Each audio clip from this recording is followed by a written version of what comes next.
If you want to take a stretch before you're seated, you're invited. It's going to be a long sermon. I'm kidding.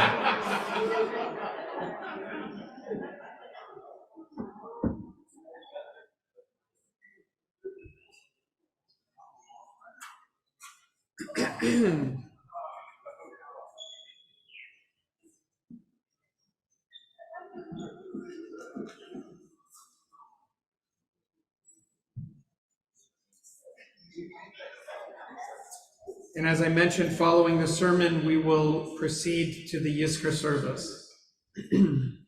Friendly reminder to turn off your devices.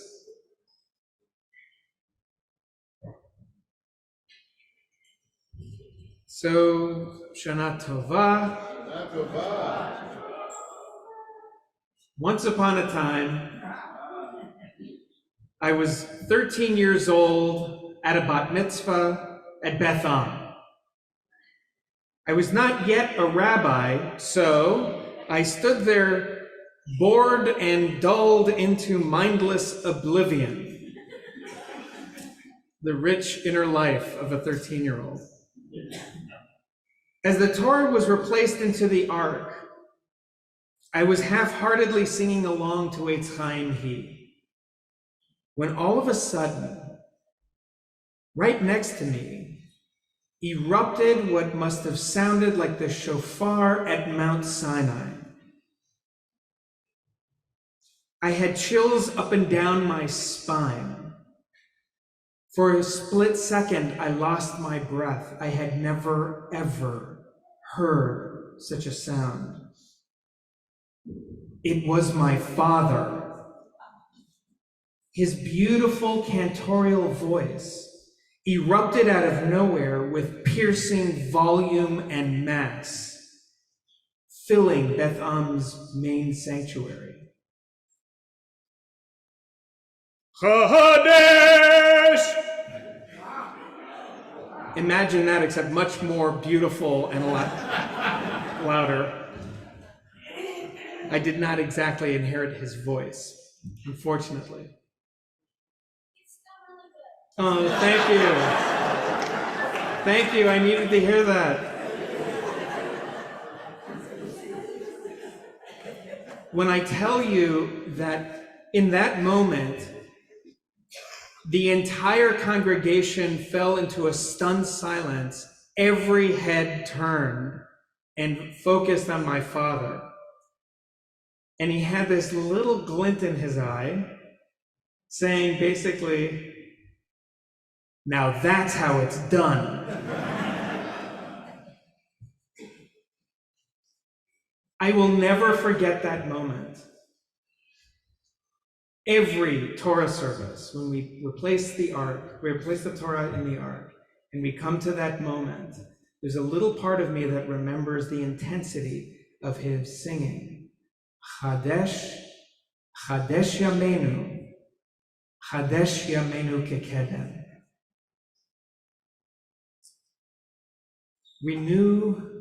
Renew our days. Renew our days as of old. I spent a lot of years thinking about the depth of that beautiful saying.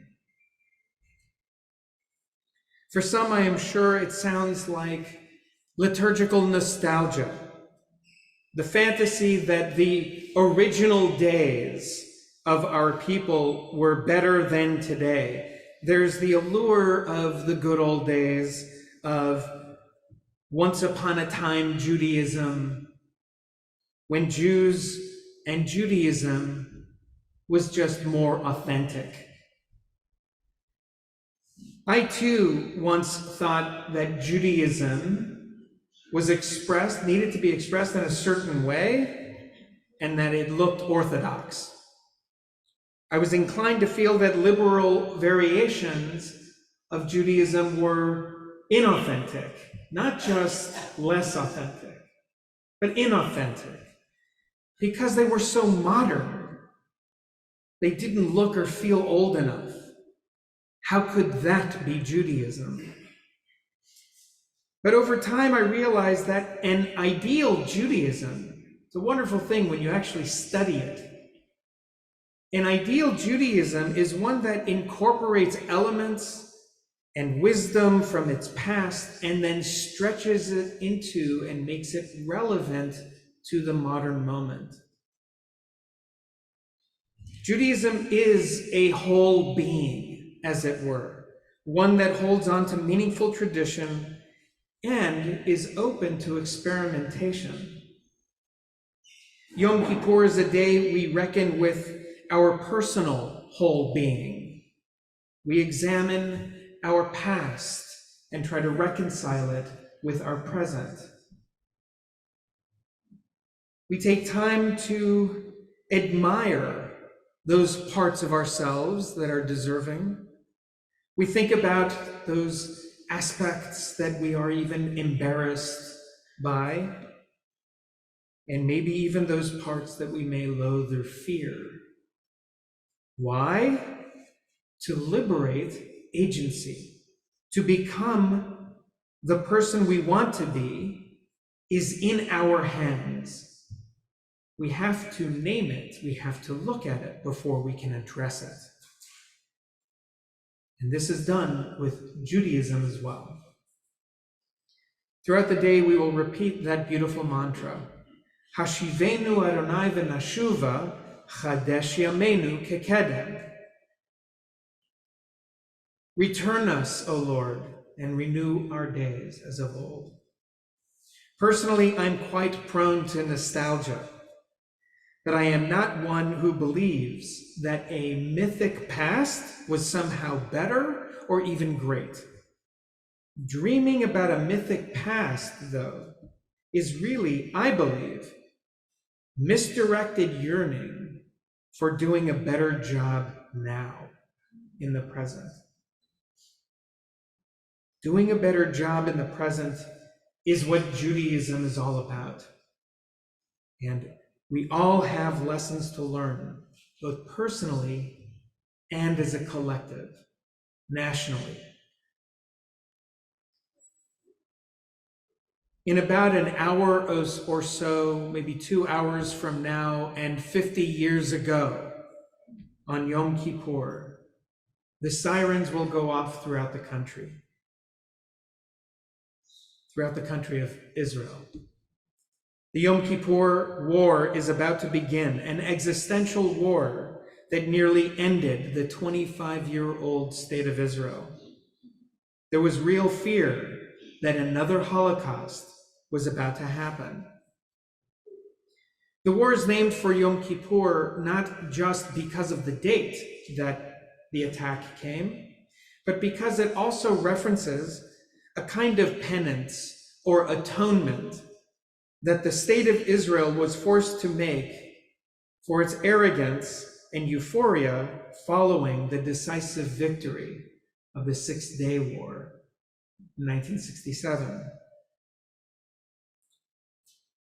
It is said that euphoria led to a kind of arrogance that led them to be completely unprepared for that fateful day in 1973.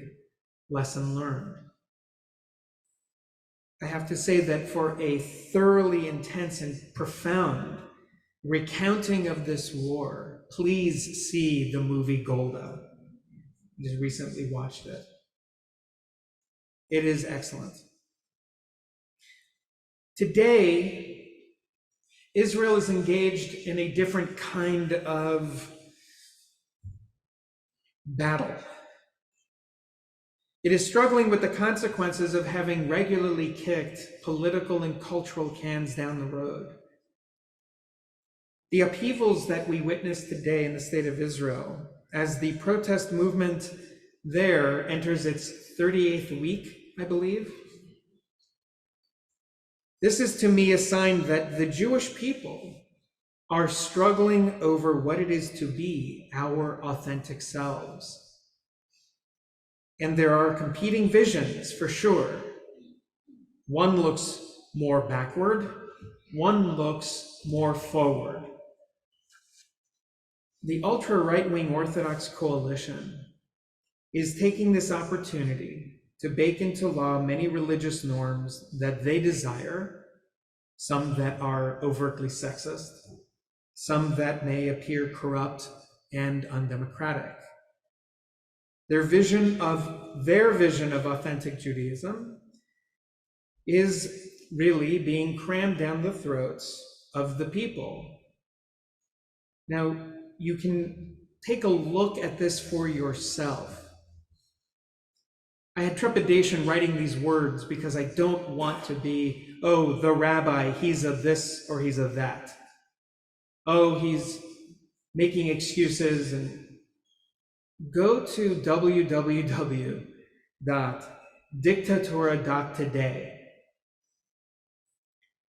I'm sure you can find it on a Google search to read about the 225 bills that this government wants to impose on an unwilling nation.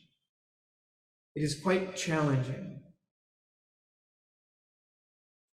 But what the protest movement has also done is what I have heard called radicalize the extreme center.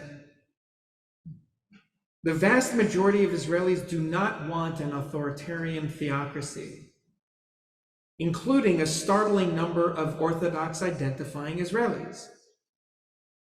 Right-wing and left-wing Israelis want democracy. They may not agree much on policy, but they are sure of one thing. They have been awakened to the possibility that their country could be taken from them. They want all sides of this spectrum. They want to come together and work it out. 38 weeks of protesting every Saturday night. It's a commitment. And they're doing it. They have all served the army and bled for the country. They love their country. Through the many months of speeches and everyone bearing the same flag, by the way, they also are talking more and more with one another. They realize that they have much to lose and a lot to gain. The people of Israel want to renew as a nation together. It's incredible. But let's be honest. The Orthodox parties are also inspired by the same mantra that we are. Chadesh Yameinu Kekedem. I just think that their understanding is the wrong sense of the word kedem. It does mean before, but kedem also means to go forward. Kadima. Chadesh Yameinu Kekedem, renew our days as we move forward. Judaism is about taking the principles and ethics of Torah and building a civilization founded on essential principles: justice, personal obligation, having an allergy to corruption, and to be protective of the most economically and socially disadvantaged among us. We are to do this with our own hands, in our own way, that makes sense to us together. A most inspiring influence on me and many in my generation was the modern Jewish philosopher, Rabbi David Hartman, alav shalom. To him, the existence of the State of Israel was a historic moment for Jewish renewal, as it brought with it ethical responsibilities for Jews worldwide, not just in the land of Israel, but for Jews worldwide to feel connected to that state. He believed that Jews should not only celebrate the state's existence, but also grapple with the moral challenges that it presented now that it had power What may it do with that power? What about the treatment of Palestinians and non-citizens of Israel? What about issues of religious pluralism? And what about social justice within Israel? This, Hartman said, is the responsibility of all of us. That's what it means, Kol Yisrael Arevim Zeh Lazeh, that all of Israel, all Jews, are interwoven in the destiny of one another, and that the state of Israel catalyzed this extraordinary opportunity and obligation. For Hartman, Chadesh Yameinu Kekedem must also include dealing with current streams of Jewish expression, not just classical ones. That includes secular Jews, as well as all other religious denominations. I remember him dreaming out loud, I'll never forget it, of a Malava Malka. He said, I wish I could do his voice. Imagine a Malava Malka, a Saturday night gathering to celebrate the end of Shabbat and the beginning of the week, where Jews from all walks of life, Orthodox, Haredi, Hasidic, Reform, Conservative, Modern, Secular, Reconstructionist, Renewal, Humanist. Imagine if we all came together to learn together, to share our Torah. He got really emotional when he spoke of it. Imagine sharing what is most meaningful to you and for it to be received by our fellow Jews who live very differently, but are there to listen to you and to be inspired by you and you by them. Now that, he said, that's a Malava Malka.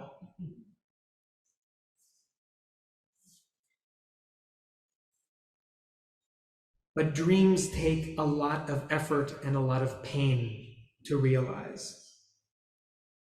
Our name Yisrael means grappler with God and humanity.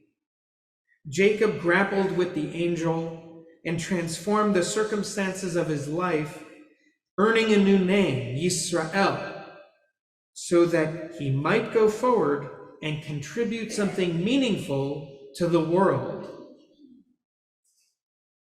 If you don't know the story, he grappled with an angel all night long. He wouldn't give up. He was injured for the rest of his life, but he didn't give up. He held on to that angel for dear life. And that's what it means to become Yisrael. This is our authentic identity as a nation. It's nearly 4,000 years, and we're not always great at it. But so long as we keep showing up and holding on to one another, we'll get there. The pro-democracy protest movements in Israel and here in America and elsewhere in this world are a sign that authentic Jewish renewal is possible.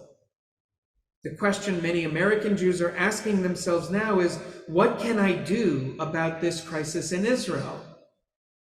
Some of us have very ambivalent feelings about Israel and its policies, particularly toward occupation, but amongst other things. It's critical for our security and our dignity in this world, but it's a very, very complicated place. What am I supposed to do about that over there? I can't change it. Interestingly, Rambam teaches in his teachings on Rosh Hashanah, offers that in times of crisis, it's incumbent upon all Jews everywhere to show up for one another by calling out to God, meaning prayer, but is also legitimately translated as screaming, to God by blowing the shofar and by fasting. All things we do on Yom Kippur. That rather than succumb to feeling overwhelmed at things that we cannot control, we do these acts to connect ourselves to those who are in distress. It won't change the situation, but it will change you. And this is a deep form of renewal, of earning the name Yisrael. We connect ourselves even when we feel helpless. So I wish for all of us that we be inscribed in the book of life for a year of health and sweetness, and for a year of many renewals. Renewal of our sense of identity as an American, as a Jew, as an American Jew, and as a Jew connected to the distress in the homeland of Israel. May we learn from our mistakes, large and small. May they translate into meaningful repair with beautiful fruits. May we find that every step that we take forward also takes us just a little higher and higher. Gamar Chatima Tova.